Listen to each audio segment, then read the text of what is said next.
వారు అరుణానంద స్వామీజీ వారు మన తెలంగాణ కొత్తగూడ ప్రాంతం వారు వారాహి పీఠం అక్కడి నుంచి వచ్చి. సభకు నమస్కారం.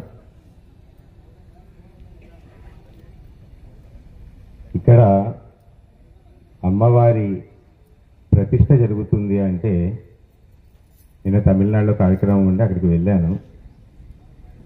ఆ కార్యక్రమం చూసుకుని డైరెక్ట్ టైంతో ఇక్కడికి వచ్చా. శక్తికూటం ఈ నామం మీకు తెలుసు అనుకుంటాను. మీ అందరికీ చెప్పండి ఒకరు ఎవరైనా. వాగ్భవకూటం ఇక్కడి నుంచి కంఠ వరకు. ఈ నామం చెప్పండి ఎవరైనా ఒకరు. ఇక్కడ సరస్వతి అమ్మవారు కొలువై ఉంటుందట. ఇదంతా జ్ఞానానికి సంబంధించినటువంటిది. రాజశ్యామల, మాతంగి, సరస్వతి ఇలా చాలా రకాలుగా పిలుచుకుంటుంటాం. జ్ఞానం కంఠాద కటి పర్యంత మధ్య గూఢస్వరూపిణి. కంఠం నుంచి కటి వరకు ఉన్నటువంటి చక్రాల్లో ఎవరున్నారట? మహాలక్ష్మి అమ్మవారు కొలువై ఉంటుంది. మధ్య కూటస్వరూపిణి శక్తి కూటైక తాపన్న కట్య ధోభాగదారిని. కటి నుంచి కింద వరకంతా కూడా శక్తి రూపంలో ఉంటుందట. దుర్గాదేవి అంటాం. యోని స్వరూపిణి ఆవిడంతా శక్తి అంతా ఇలా ఉంటుంది. ఈ మూడు కలుస్తేనే పూర్ణ శక్తి. అదే అమ్మ. అంటే మనలో అమ్మ ఉంది కదా. శక్తి కూటైకతాపన్న కట్య ధోపాగదారిణి మూల మంత్రాత్మిక మూల కూటత్రయే కలేబర. కూటత్రయములు మూడు కూటాలు కలిసినటువంటి కలేబరంలో ఉందట ఆ తల్లి. మూల కూటత్రయ కలేబర కులామృతైక రసిక. అది అలాగా నామాల్ని అనుసంధానం చేసుకోవడం ఒకటి చాలా ముఖ్యం. మనం ఎంత నేర్చుకున్నాము అనే దాన్ని ఇక్కడి నుంచి బయటకు వస్తుంది. అలాగే ఇంకా కొన్ని నామాలు ఉన్నాయి. 98వ నామం నుంచి అనుకుంటాను. విశుద్ధ చక్ర నిలయ రక్త వర్ణాతిలోచన. విశుద్ధ చక్రం ఎక్కడుంది తల్లి? చెప్పండి. విశుద్ధ చక్రం. విశుద్ధ చక్ర నిలయ రక్త వర్ణాత్రిలోచన. ఆ తల్లెట రక్తవర్ణంలో 3 ముఖాలతో ఉంటుందట. కట్వాంగాది ప్రహరణావదనైక సమన్విత పాయసాన్న ప్రియా త్వక్షా పశులోక భయంకరి. ఆ తల్లికి ఏమి ఇష్టమట? పాయసాన్నం. మీ అందరికీ తెలుసు. తర్వాత అనాహతాభ్య నిలయ వదనద్వయ సంస్కృత కాలరాత్రి శిక్షౌగా స్నిగ్ధౌదన ప్రియా. ఏం కావాలట ఆవిడికి? అక్కడికి ఏమి ఇష్టమట? స్నిగ్ధాన్నము అంటే నెయ్యితో కలిపినటువంటి అన్నం. మళ్ళీ నాభిస్థానంలో ఏ చక్రం ఉంది చెప్పండి. మణిపట్టు అంటాం. మణిపూరం. మణిపూరైక నిలయ వదనత్రయ సంయుత వజ్రాది కాయుధోపేత. వజ్రాయుధం పట్టుకుందట. వజ్రాయుధోపేత ఢామర్యాది విరామృత రక్తవర్ణ మాంసనిష్ట గుడాన్న ప్రీతమానస. గుడాన్నం. తర్వాత స్వాదిష్టానాంబు చక్ర చతుర్వ్యక్త మనోహర. 4 ముఖాలతో కలిగి ఉందట అక్కడ స్వాదిష్టాన చక్రంలో. చతుర్వ్యక్త మనోహర శూలాధ్యాయుధ సంపన్న. శూలాయుధాన్ని పట్టుకుందట. శూలాధ్యాయుధ సంపన్న పీత వర్ణాతి గర్విత మేధోనిష్ట మధుప్రీత బంధన్యాది సమన్విత దధ్యాన్న శక్త హృదయ డాకిని రూపదాని. ఏమన్నం కావాలంటే ఆవిడికి? దధ్యన్నం. తర్వాత మూలాధార. ఇలాగా ఈ నామాలు ఈ చక్రాల్లో అసలు ఏ ఉంది, ఎలా ఉన్నారు, ఆవిడ ఆయుధాలు ఏమిటి, ఆవిడ శక్తులు ఏమిటి అని ప్రతి ఒక్కటి రహస్యాన్ని పెట్టారు. అలాగే చాలామంది అంటారు మాకు గురుదీక్ష లేదండి అని. గురుదీక్ష లలితా సహస్రనామం పూర్తిగా ఎవరైతే తెలుసుకోగలుగుతారో వారికి గురువు దీక్ష ఉన్నట్టే. ఆవిడే గురు రూపంలో వచ్చి ఉంటుంది. కాకపోతే మానవ గురువు ఉండాలి అనేది ఖచ్చితంగా ఉంది కాబట్టి గురువుని ఆశ్రయించాలి. లలిత సహస్రనామం వచ్చింది అంటే మీకు అందరికీ కూడా మీ అందరికీ గురువు ఉన్నట్టుగానే అర్థం.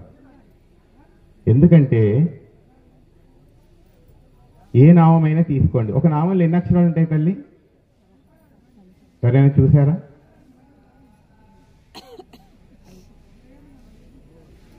ఒక గురువు స్థానానికి చేరుకోవాలంటే పూర్తిగా ఒక్కొక్క విద్య తీసుకున్న తర్వాత షోడశి అనే మంత్రాన్ని తీసుకుంటారు.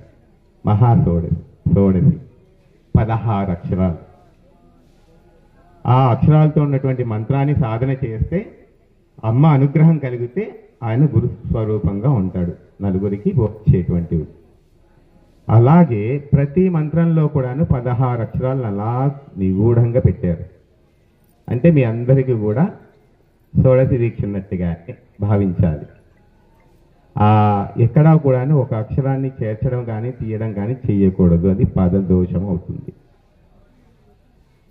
వాసిని అంటే ఏంటండి, నివాసిని అంటే ఏంటండి, రెండింటికి ఒకటే మీనింగ్ కదా అంటే మీనింగ్ ఒకటే, కానీ ఋషి ఛందస్సు అనేటువంటివి ఉన్నాయి, పదదోషం అంటారు. ఇది లలితా సహస్రంలో ఎటువంటి పరిస్థితుల్లో పనికిరాదు. ఎందుకంటే 16 అక్షరాలు ఉండాల్సింది. మనం రూపాయికి ఎన్ని అనాలి తల్లి? ఇంతకుముందు వాళ్ళకి తెలుసు కదా.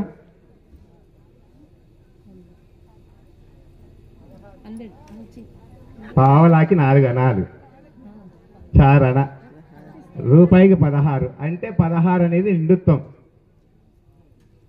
అమావాస్య నుంచి పౌర్ణమికి ఎన్ని రోజులు? పౌర్ణమితో కలుపుకొని 16. అంటే ఒక స్త్రీమూర్తిని మనం పోల్చాలి అంటే ఎలా పోలుస్తాం? 16 అనాల ఆంధ్రపురుచులా ఉందిరా అంటాం. అంటే నిండుత్వం. ఆ 16ని 16గానే చేసి చదవాలి మనం. 17 చేయకూడదు, 15 చేయకూడదు. సరే, ఇదంతా కూడా ఎందుకు చెప్తున్నాము అనుకుంటే, ప్రతి నామం కూడా పైకి చదవడం అనేది పక్కన పెడితే దాంట్లో ఉన్న రహస్యం ఏమిటి, దానివల్ల మనకు ఉపయోగం ఏమిటి. చక్రంలో ఆవిడ ఉంది అని చెప్పుకుంటున్నాం, ఆవిడకి నైవేద్యం ఇది ఇష్టము అనేసి అక్కడ పెట్టడం కాదు. అది మనం తీసుకోవడం వల్ల గొంతు సమస్యలు పోతాయి. హృదయం, నెయ్యి అన్నం తినడం వల్ల ఆవు నెయ్యితో తీసుకునేటువంటి అన్నం ఒక ముద్దతో ఫస్ట్ తినమంటారు. ఆవు నెయ్యితో తినడం వల్ల హృదయంలో ఉన్నటువంటి బ్లాక్స్ పోతాయి. గుడాన్నం అంటే బెల్లం అన్నం తినడం వల్ల డైజెషన్ సిస్టమ్ బాగుంటుంది. అలాగే పిల్లలు పుట్టాలి అంటే పాలు పెరుగు తీసుకోండి, వంశం వృద్ధి ఉంటుంది అంటారు స్వాదిష్టాన చక్రం. జీర్ణం మంచిగా అవ్వాలి, వేడి చేయకుండా ఉండాలి అంటే ఏం చేయమంటారు? పెసన్నం తినమంటారు, అది మూలాధారం. అంటే ప్రతిదీ కూడా నామాల్ని అనేది నామంగా చూడడం కాకుండా మనకి ఎటువంటి ఉపయోగం ఉంది, దాంట్లో ఋషులు రహస్యాన్ని దాచారు అనేటువంటి పట్టుకోవడానికి ప్రయత్నించాలి మనం.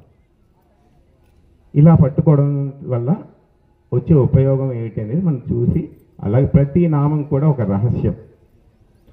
దీంట్లో ధన్వంతరి అంటే ఇది లేదు ఇది ఉంది అని చెప్పడానికి సరిపోం. మీకు ఏ క్వశ్చన్ వచ్చినా కూడా దాంట్లో ఆన్సర్ ఉంది. ఆరోగ్యానికి సంబంధించిన కానివ్వండి, లేకపోతే సంసారంలో వచ్చేటువంటి బాధలు కానివ్వండి, ఏదైనా కూడా ఇటువంటి శ్రీచక్రం మనలో ఉంది అనుకున్నాము. అటువంటి శ్రీచక్రాన్ని ఇక్కడ 9 లక్షలుగా ప్రతిష్ఠ చేస్తున్నటువంటి స్థలం గురించి ఉన్నటువంటి వైభవాన్ని మనం ఎంత గొప్పగా చెప్పుకోవాలి. అటువంటి కార్యక్రమంలో మనం పాల్గొనేందుకు వచ్చినటువంటి వాళ్ళం మనం ఎంత ధన్యులో. అటువంటి కార్యక్రమాన్ని సంకల్పించి ఆయన్ని ప్రేరేపించి ఆ స్వామిని ముందుకు తీసుకొచ్చి మనందరినీ ధన్యులు చేయాలనేటువంటి సంకల్పాన్ని ఇచ్చినటువంటి ఆ తల్లి ఆయనపై కరుణ చూపించి మీ అందరికీ అటువంటి భాగ్యాన్ని కల్పించినందుకు గాను, అటువంటి మనిషిని మనందరి మధ్యలో పుట్టించినందుకు గాను ఆ తల్లికి మనం శతకోటి వందనాలు చెప్పుకోవాలి. శ్రీచక్రం అంటే ఒకటి మీరు ఎక్కడో ఎన్నోసార్లు అంటారు, శ్రీచక్రం అమ్మమ్మ వస్తలొద్దు పెట్టుకోవద్దు అంటారు. అంటే అంత పవర్ ఉంది అని. కానీ పట్టుకోవడం వస్తే ఏం కాదు తల్లి. పట్టుకోవడం తెలియాలి, పూజా విధానం తెలుసుకోవాలి. పూజా విధానం ఒక్కొక్కరు ఒక్కోలాగా. ఇప్పుడు ఇట్లా వెళ్తూ ఉంటే ఒకడు నమస్తే సార్ అంటాడు, ఇంకొకరు అంటారు గురువుగారు నమస్కారం అంటారు, ఇంకొకరు పాదాలు అంటారు, ఇంకొకరు నవ్వి వెళ్ళిపోతారు. ఎవరు ఏది చేసినా కూడా వాళ్ళ వాళ్ళ నాలెడ్జ్ అంటే జ్ఞానాన్ని బట్టి నమస్కరించారు, ఏది తప్పు కాదు. అదేవిధంగా శ్రీచక్రంలో మనం చేసే పద్ధతి ఏదైతే ఉందో, మీరు పూజ పాలు కొంచెం నీళ్లు పోసి పాలు నైవేద్యం పెడితే అతన్ని తీసుకుంటుంది. లేదు నీకు నమస్కారం పెట్టడం వచ్చు అనేసి అంటే నమస్కారం పెట్టి ఇంకొంచెం లలితపారాయణ చేస్తే తీసుకుంటుంది. లేదు గురువు గారు నేను సాష్టాంగం చేసి మీ పాదాలను తాకి దండం పెట్టుకుంటాను, గురుముద్ర వేసుకుంటాను అనేసి అంటే నవావరణ చెయ్యి తీసుకుంటుంది. ఏ పూజ చేసినా తల్లి తీసుకుంటుంది. నేను వెళ్తున్నప్పుడు ఎవరో నవ్వినంత మాత్రాన ఆ నవ్వును కూడా నేను స్వీకరించాలి. మనిషినైనా నేనే ఇంత స్వీకరిస్తున్నానే, కోటాను కోటి జీవులకి తల్లి నువ్వు ఇలా చేస్తే తప్పు అనేసి అంటుందా? కాదు కదా. కొడుకు అల్లరి చేస్తే కొడతారు, ముద్దు చేస్తే ముద్దుగా ఉంటారు. వాడు కొంచెం చెడిపోయినా కడుపులో పెట్టి చూసుకుంటారు తప్ప ఇంట్లో మహా అంటే 100 సంవత్సరాలు బతికే మీకే ఇంత ప్రేమ కరుణామయం ఉంటే, కొన్ని కోట్ల సంవత్సరాల నుంచి కొన్ని కోట్ల జీవరాశుల్ని పోషిస్తున్నటువంటి తల్లికి ఇంకెంత ప్రేమ ఉంటుంది కదా. అంటే ఇటువంటి అపోహలను తీసేయండి. శ్రీచక్రాన్ని ప్రతి ఒక్కరూ కూడాను పెట్టుకుని పూజ చేయొచ్చు. పూజా విధానాన్ని నేర్పించడానికి గురువు గారు అలాగే శిష్యులను కూడా రెడీ చేస్తున్నారు. మేము నేర్చుకుంటాము అనేసి అంటే ఇక్కడికి వచ్చి పూజా విధానం నేర్చుకోవచ్చు. లేదు అంటే మీకు వచ్చిన విధంగా శ్రీమాత్రే నమః అంతకు మించి ఏమీ అవసరం లేదు తల్లి. అమ్మని అమ్మ అండందుకు పెద్ద మంత్రాలు ఏం అవసరం లేదు. ఇంకా కొంచెం తెలుసుకోగలిగితే సంతోషం. అమ్మ అంతే, అంతకు మించి ఏం అవసరం లేదు. శుచి శుభ్రత విషయంలో నేను చెప్తాను ఒక మాట. మీ అబ్బాయి అమ్మ టైం ఎక్కువ తీసుకుంటున్నానా, హాస్టల్లో చదువుకుంటున్నాడు, లేకపోతే 10 రోజులు ఊరు వెళ్ళొచ్చాడు, వస్తూ 2 డేస్ ట్రైన్లో స్నానం చేయలేదు, మురికి ఆయన వచ్చాడు. వచ్చి రాగానే అమ్మ అంటే తక్కువ వెళ్ళి కౌగులించుకుంటారా? బాత్రూంలోకి వెళ్ళి స్నానం చేస్తారా తర్వాత కౌగులించుకుంటా అంటారా? చెప్పండి తల్లి. ఎలా ఉన్నా ఎంత మురుగుతో వచ్చినా వాడిని ఫస్ట్ కౌగులించుకుని నాన్న 10 రోజుల నుంచి చూడలేదురా, ఎంత సన్నబడిపోయారా అంటాం. వాడు శుభ్రంగా తినొచ్చినా కూడా. అంటే తల్లి కొడుకు మీద బిడ్డ మీద ఎంత ప్రేమ చూపిస్తుంది. నువ్వు ఎలా ఉన్నావని చూడలేదు. అలాగే ఆ తల్లి కూడాను మీరు కూడా మిగిలిన టైంలో టైంకి స్నానం చేయి, స్నానం చేసిన తర్వాత ఇది ముట్టుకో, స్నానం చేసిన తర్వాత రా, నేను స్నానం చేయలేదు నన్ను ముట్టుకోకు అని మిగిలిన టైంలో మీరు 365 రోజులు అంటారు. కానీ ఒకసారి ఏమన్నారు, పక్కన వెళ్ళి హత్తుకున్నారు, నిద్ర పట్టలేదు 10 రోజుల్లో అన్నారు. అలాగే శుచి శుభ్రత అనేది కూడా ఒక సిస్టమ్ పెట్టారు, కాదని అంట్లా. కానీ ఆ తల్లిని పూజించడందుకు ఇలా ఉండాలి అలా ఉండాలి అనేటువంటి నియమాల్ని పక్కకు పెట్టండి. ఫస్ట్ స్నానము అనేది మనకి ఒంటి శుభ్రత ఉంటేనే కూర్చోగలం అనేటువంటి ఒక పద్ధతి ఉంది. ఎందుకంటే ఇక్కడ ఉన్నటువంటి వాతావరణం శ్వేతాన్ని అంటే చెమటని ఇస్తుంది. ఆ చెమట నుంచి వచ్చేటువంటి వాసన మనకే ఇబ్బంది పెట్టి కూర్చోలేమనేటువంటి ఉద్దేశంతో స్నానం చేయమన్నారు. అదే మిమ్మల్ని అందరూ హిమాలయాల్లోకి తీసుకెళ్ళి ఒక 4 రోజులు ఉంచుతాను, 3 పూటలు స్నానం చేసి పూజ చేయండి చూస్తా, చేయగలరా? అంటే హిమాలయాల్లోకి వెళ్ళేసరికి మళ్ళీ 3 పూటలు స్నానం చేయలేదని నా వల్ల కావట్లేదు అంటారు. ఇక్కడ కూర్చుంటే అంటే ఇక్కడ వాతావరణం అటువంటిది కాబట్టి స్నానం చేసి కూర్చోగలగాలి, కూర్చుంటేనే నాకు మనసు దాని మీద ఉంటుంది అనేటువంటి ఒక ఆలోచన ఉంది కాబట్టి అలా చేయండి, తప్పేం కాదు. లేదు స్వామి నేను ఎలా ఉన్నా కూడా నేను అమ్మవారి పూజ చేయాలి కాబట్టి కూర్చుంటాను అనేసి అంటే ఖచ్చితంగా కూర్చోండి. స్నానము అనేది ఒంటికి శుభ్రం అంతకు మించి వేరే ఏం కాదు. నీ మనసులో ఆ తల్లి పాదాలు మీద ధ్యాస లేకపోతే నువ్వు స్నానం చేసినా, పట్టు వస్త్రం కట్టుకున్నా, శుచి శుభ్రంగా ఉన్నటువంటి వస్త్రం. అమ్మవారికి మనం నైవేద్యాలు చెల్లిస్తూ ఉంటాం. అమ్మవారికి ఇష్టమైన నైవేద్యం ఏంటంటమ్మా? కాదు కాదు, అమ్మవారికి నరబలి అంటే ఇష్టమంట. ఎంతమందికి తెలిసే విషయం? మీకు తెలుసా తల్లి? నిల్చోండి ఒకసారి. అమ్మవారికి నరబలి అంటే బాగా ఇష్టమట. దీన్ని అందరూ మీరు ఒప్పుకుంటారా? ఎంతమంది ఒప్పుకుంటారు? చేతుల పైకెత్తండి. ఖచ్చితంగా ఒప్పుకోవాలి. నరబలి అంటే నీలో ఉన్నటువంటి నరుణ్ణి చంపమంది. నరుణ్ణి చంపి ఆవిడ పాదాల మీద వేసి నువ్వు దైవంగా రమ్మనేసంది. అంతే తప్ప నరబలి అంటే జంతు బలి కాదు. అది బాగా గుర్తుంచుకోవాలి. మనం నైవేద్యం పెట్టేటప్పుడు ప్రాణాయ స్వాహ, అపానాయ స్వాహ, వ్యానాయ స్వాహ, ఉదానాయ స్వాహ, సమానాయ స్వాహ అని 5 మంత్రాలతోటి 5 సార్లు అమ్మవారికి తినమని నైవేద్యం చేస్తాం. ఏంటి ఇది? మంత్రంతో కాదు. మనిషి బ్రతకడందుకు కావాల్సింది దశవాయువులు అయితే దాంట్లో ప్రాణాన్ని నిలబెట్టేది 5 వాయువులట. ఏమిటవి? ప్రాణ, అపాన, వ్యాన, ఉదాన, సమాన వాయువులు. ఈ 5 వాయువులు తీసేస్తే పోతాడు మనిషి.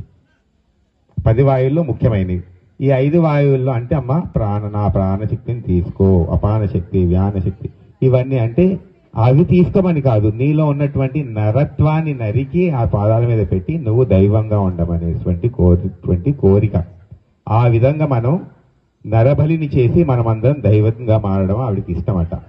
రేపటి నుంచి అంటే ఈ రోజు నుంచి మనం అమ్మవారికి నైవేద్యం అనేసి అంటే ఏదో ఒకటి ద్రవ్య రూపంలో కాకుండా మనస్సుని ఆవిడ పాదాల మీద చేయగలిగితే మనం అందరం అమ్మ రూపంలో మారుతాం. శ్రీమాతే నమః.